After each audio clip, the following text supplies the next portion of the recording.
but no, I just say age is just a number. Just go for it and do it. And you would be surprised. I was amazed and surprised at how much I could do, even in my 50s. That um, it's you have to believe. If you believe, other people will believe that you can do it, that you want to do it.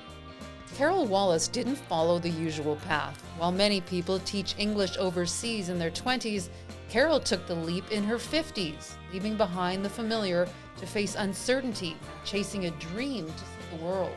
It's like, it's an exciting world out there. It's a big world. Teaching in South Korea, Carol found more than just adventure. And now, as a volunteer English teacher at Unison at Kerby Centre, she's helping senior newcomers build language skills and confidence while continuing to learn from them in return. Her story is about risk, resilience, and the belief that it's never too late to start again. I was an employment counselor and I lost my contract. My contract ended and I didn't know where else to go. And so I'm not one of these persons that stay in a job for 30 years, right? I want to see the world. I want to grow.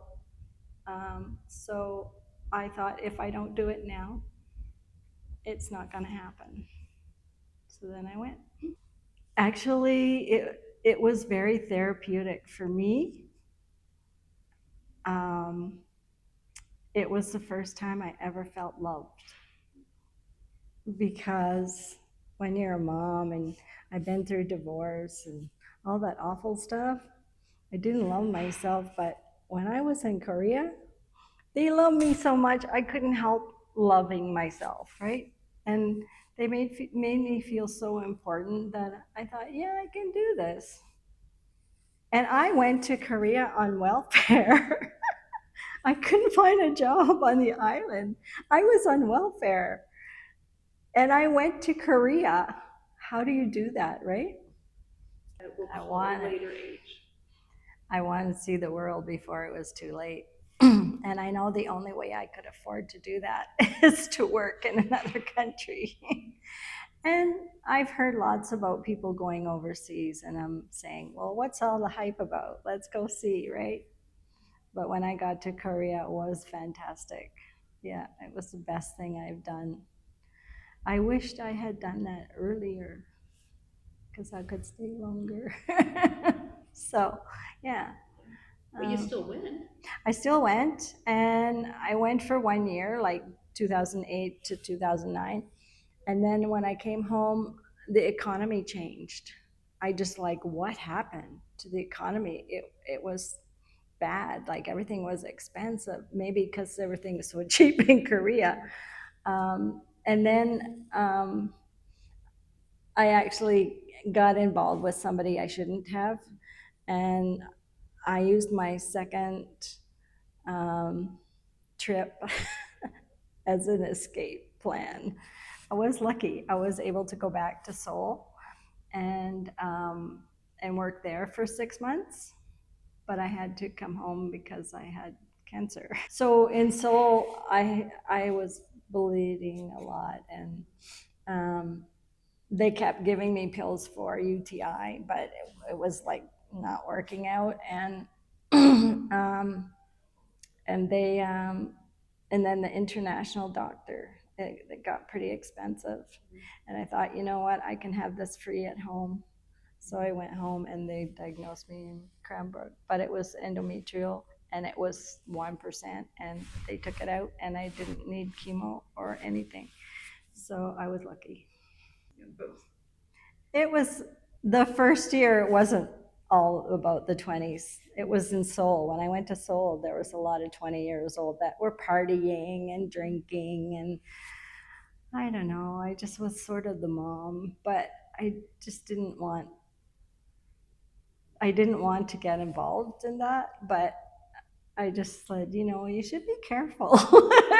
Just like a mom, right? Do you know I'm a mom? I don't think they like that because they go to get away from their mom. So. Who let the mom in? Yeah, really. That was it. Who let the mom in? Oh, I think that one made me feel older. Yeah, but the first time, it made me feel younger because I hung around with some really, really fun teachers from Australia and France. And oh, I was just like in my glory. Culture, culture. I love it, right? I love studying about it. I studied in university about culture, women of different cultures.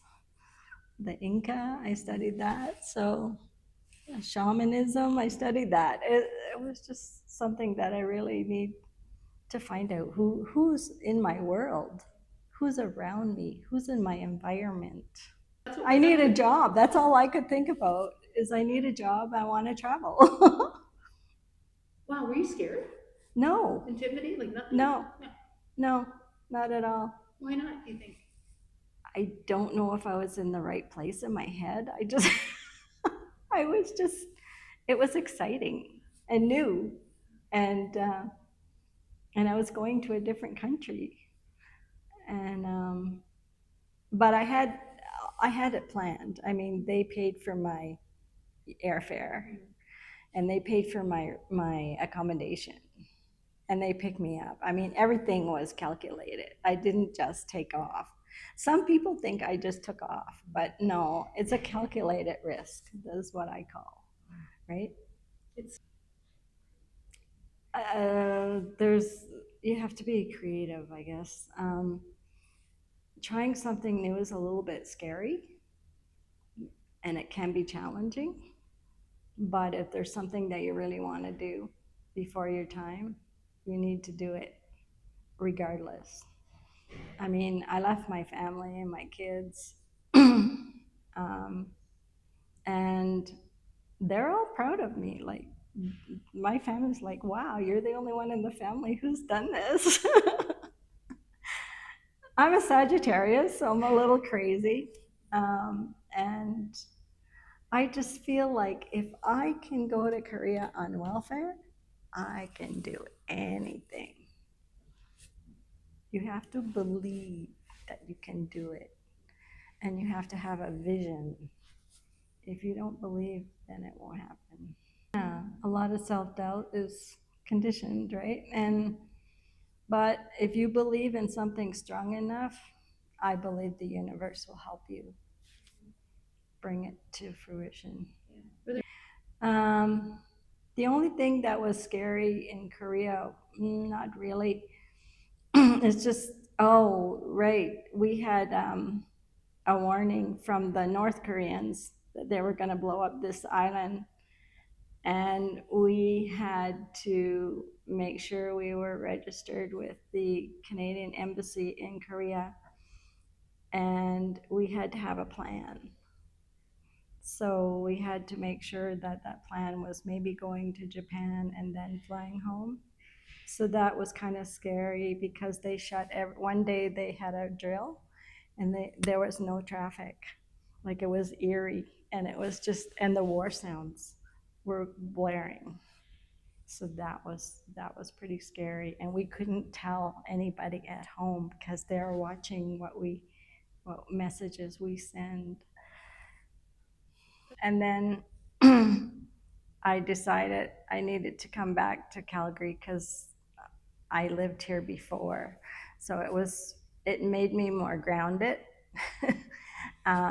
So I took that as an opportunity to use my skills, because at that time, a lot of members were already coming from other countries. We had an influx of people, and I wanted to be part of that because I love studying culture and teaching them what they need to know to live in Canada. So I'm always like thinking about the world. What can I do, right? What can I offer? What can I offer? How can I help? What do you get out of it? Helping people, helping them grow, opening their minds. There are so many people with narrow vision. Opening their minds is like aha moments, and that for me is a feeling that I can help people do that. I help a lot of people. I've helped a lot of people in employment counseling. I have very nice letters that they've written me to thank me. So all of that gives you confidence, and it says, okay, I am worthy. Yeah. You know, some seniors have hearing problems, so they can't pronounce. Some of them have eye problems. We just deal with it. This is a new niche for me. The senior area is a new niche for me. Yeah, it's challenging, but you know what? If I can break through just one person, that's okay. But I've done many here, like grade 4 and 5. Okay, so you're going from grade 4, 5 teaching to 60 plus. Yeah. Wow, how would you describe that change? Well, I had a lot of gap in between, so yeah, it's not that much of a change. Some of the seniors can act like children, but most of them are really good. Like the ones I have now in the conversation class are really good. They had expert experiences, they had careers. It's so fascinating. I actually want to do a book on the seniors, and they can talk about their careers or something special that happened to them in their lives. How good would they feel sharing that information that could give them, hey, I did this in my life, right?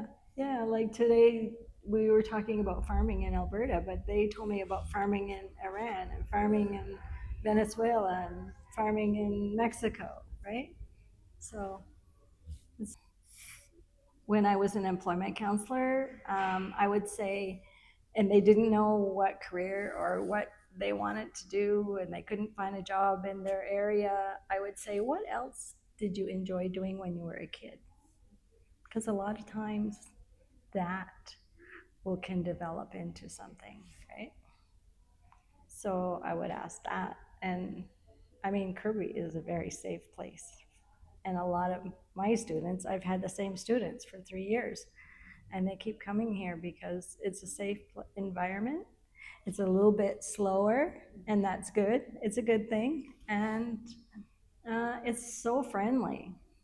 It's kind of like my second home, and it's a place that I come when I'm feeling that I need to talk to somebody. I always talk to people in the cafeteria. I cannot go to the cafeteria without someone saying hello or come over here, teacher, and talk to me in English. And it's funny, my son was here on Friday to pick me up, and it was his first time. And he said, what was that old building, Mom? Was it a hospital? I said, no, it was Mount Royal University. That's where you work now. He works at Mount Royal University. And he went, wow. They teach me patience. All teachers, I guess.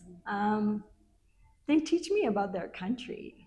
They teach me how they lived when they were younger. And I'm so interested in that, right? I'm not the only person in the world that lives a certain way. There's a whole big world out there of people that live in different ways in different countries. And in some ways, I feel like I'm traveling.